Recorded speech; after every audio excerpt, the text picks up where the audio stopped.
వాక్యం విన్న వాళ్ళు కూడా బాగానే బతుకుతున్నారు కదండి, ప్రార్థన చేసుకునే వాళ్ళు కూడా బాగానే బతుకుతున్నారు కదండి. అంటే వారికి వీరికి వ్యత్యాసం ఏంటంటే, వారు పేదలాజరైన భక్తుని వలె దేవుని రాజ్యంలో చేస్తారు, వీరేం చేస్తారంటే నరకంలో కాలబడతారు, అగ్ని ఆలతో పురుగు సాగుతో. దేవునిని అంగీకరించి హృదయంలో వాక్యమును దాచుకుని భద్రపరచబడి రక్షణ వాక్యం విని మారు మనసు పొంది ఏం చెప్తుంది వాక్యం? పాపం చేయమని చెప్పట్లా. నిన్న ఎవరో యూట్యూబ్ ఛానల్లో పెట్టాడు ఒక మాట, పాపం చేయమని చెప్పదు ఈ బైబిల్. దేవుని పరిశుద్ధ గ్రంథం ఏం చెప్తుందంటే పాపం చేసేవాడిని శిక్షిస్తుంది.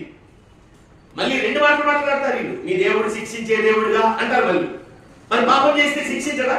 శిక్షిస్తాడు. కాబట్టి పాపం చేస్తే శిక్షించే దేవుడు, నీకు తగిన ప్రతిఫలము నువ్వు చేసిన పాపానికి నువ్వు అనుభవించాలి.